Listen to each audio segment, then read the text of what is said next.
Bom, para poder repercutir um pouco essa judicialização do governo sobre o IOF, eu converso agora, com o mestre de Finanças pela Universidade de Sosborne, Ulisses Dias, que já está aqui comigo. Muito bom dia para você, Ulisses. Bem-vindo aqui à nossa programação. Bom dia, satisfação. Esse impasse entre o governo e o executivo brigando aí com o Congresso mostra as incertezas que a economia brasileira ela traz Uhum. junto com o déficit fiscal, que é, na verdade, o grande problema que está por trás aí, se vai ter IOF ou não, se vai ter cobrança de imposto de renda ou não, e isso traz um custo financeiro para o Brasil, e não é à toa que a gente vê aí a nossa maior taxa de juros nos últimos quase 20 anos. E uma movimentação também, até mesmo na curva de juros futuro, acredito que é o que a gente pode esperar agora, Ulisses? Porque de qualquer forma, uma insistência em manter essa questão do IOF, como um instrumento arrecadatório nesse momento, reforçando essa lógica dessa política fiscal de curto prazo desse governo. Que impacto essa abordagem, na tua visão, pode ter sobre a qualidade, do ajuste fiscal e, obviamente, sobre a curva de juros daqui para frente? O mercado já precificou muito disso. O Brasil ele está surfando uma maré positiva devido à maior desvalorização do dólar no primeiro semestre nos últimos 40 anos. A gente já viu já a curva de juros alcançando aí patamares de suporte técnico, mas agora a gente entra numa nova fase dessa incerteza política, porque nesse segundo semestre a gente tem definições importantes sobre a próxima corrida eleitoral e com esse tipo de abordagem do governo de trazer essa briga para o Supremo, isso cria uma tensão muito forte entre o Congresso e o governo ele precisa aprovar outras coisas no futuro próximo, como, por exemplo, a isenção aí da LCI, da LCA e outros tipos de elevação de impostos para que ele possa cumprir as suas obrigações de meta fiscal. Agora, Ulisses, esse IOF, dessa maneira, ele incide de uma forma assimétrica, acho que se assim a gente pode considerar, sobre operações financeiras, mas afeta especialmente o crédito, de curto prazo. Em termos de eficiência econômica, quais distorções essa alíquota gera sobre a alocação de capitais no país? Alguns estudos falam que esse aumento do IOF seria equivalente a um aumento de quase 0,5% na taxa Selic, o que seria muito mais simples, muito mais objetivo. Só que essa não seria uma medida popular. Então, com esse tipo de aumento no IOF, a gente tem impacto principalmente na construção civil, que é um dos maiores empregadores da nossa economia, e a gente também vê um encarecimento da poupança do brasileiro, uma vez que planos de VGBL, eles são impactados diretamente e muita coisa se travou nesse período. Então, para a gente capturar recursos para a construção civil e outro tipo de atividades que exigem investimentos em máquinas, a gente vê o encarecimento do crédito, o que no final das contas gera uma menor oferta de produtos na economia e, consequentemente, impacta a nossa inflação. No final das contas, aumento de imposto significa produtos mais caros para o consumidor e isso leva a uma deterioração da qualidade da nossa economia. Uhum. Bom, qualidade da economia que também acaba afetando, essa queda nessa qualidade da na economia acaba afetando também a atração por capital estrangeiro. E é pegando gancho nisso que eu quero entender do teu ponto de vista, Ulisses, como que essa judicialização, que é um tema claramente, tributário, afeta a previsibilidade regulatória justo em um momento em que o Brasil tenta novamente atrair capital a longo prazo. Isso torna, parece até uma piada, né? Mas até o passado se torna incerto no Brasil, o que gera um entrave de investimentos. A gente tem aí uma possibilidade muito grande de atrair recursos para o Brasil. A gente tem um diferencial de juros para os outros países muito grande, mas a gente acaba trazendo só capital especulativo e não capital produtivo, que é um capital permanente, aonde ele realmente aumenta a produtividade da economia.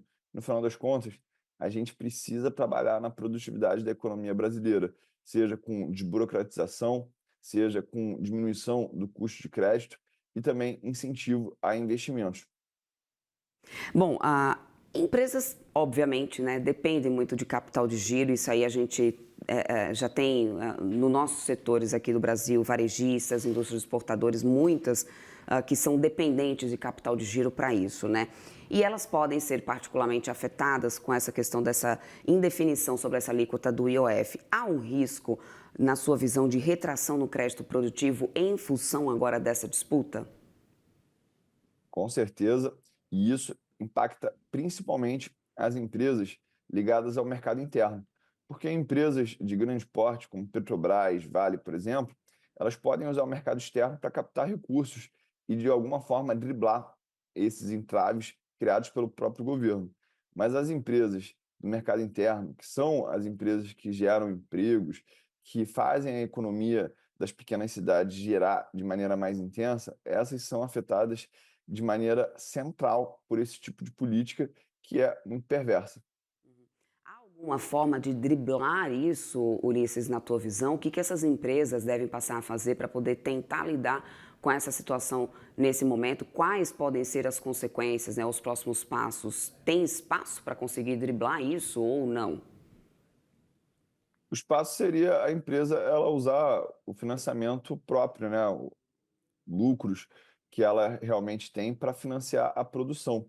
Mas Uhum. isso acaba sendo o tipo de atitude que faz a economia não crescer na velocidade que ela poderia. É como se um carro ele pudesse trafegar a 80 quilômetros por hora, mas por algum motivo ele está com o freio de mão puxado e ele só pode trafegar a 60 por hora. Então a gente acaba não explorando o potencial máximo da economia e a gente tem uma corrida contra o tempo para fazer isso, porque a gente tem dinâmicas como o envelhecimento da população, a gente tem um processo de deterioração do sistema previdenciário que a gente já discutiu há quase 9, 8 anos atrás, e ele vai precisar ser rediscutido daqui para frente, porque os brasileiros, né, eles acabam tendo um crescimento aí da sua idade média, o que faz com que os benefícios sejam cada vez mais presentes dentro do orçamento do governo.